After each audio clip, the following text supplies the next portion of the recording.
halong pwedeng sabihin about this F7.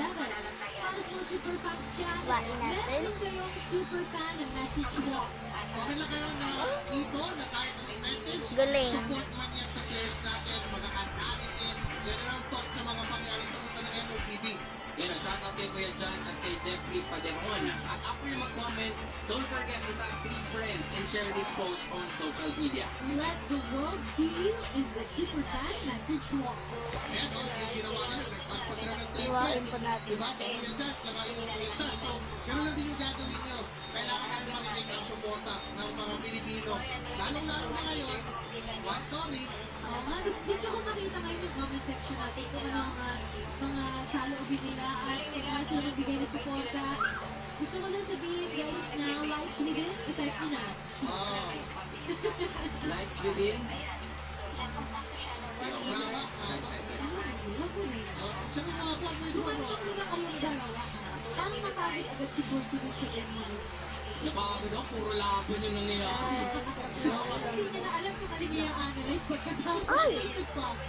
Akala mo na lang. Oo, tapos biglang, babakawin lang. Gusto nga din mag-comment, actually gusto ko ma-feature doon. Tag kita. O, tag ko rin si Kuya Lance. Tatlo Perfecto. Tag niyo na lahat. Si Golden Kite at the Gold Lane. Ito na yung stats ni Dre yung makikita natin. Pero yung ginawa kanina ni Dominic Pride, ang ganda ng mga contribution niya sa mga team fight. Sobra. Actually, especially that last team fight, bilang may kita na hindi nang alam ang dark system si Kaya. Ano magiging dark system? As long as hindi yung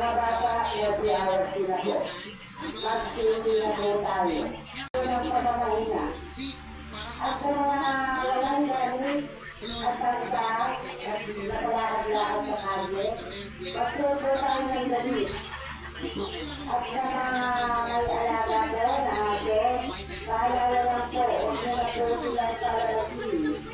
Kilala nila yung Indonesia eh. Pero syempre kasi, meron din history sila na nakatapat din yan sa PL Indonesia. Kaya kilala din niya sa lahat ng mga kasi si Anthony Hussein yung hindi nila pinitalan. So, bigil din talaga. Siguro hindi na pero not just that eh, yung chemistry dito ng Aurora, especially yung eagle talaga nila para ipakita yung lakas nila on this M7 run nila. Ramdam na ramdam naman. Yung kagustuhan nilang higitan yung naging run nila last M6 nagawa na nila pero hindi pa nila tapos yung kanilang training. sinabi nga ni Edward,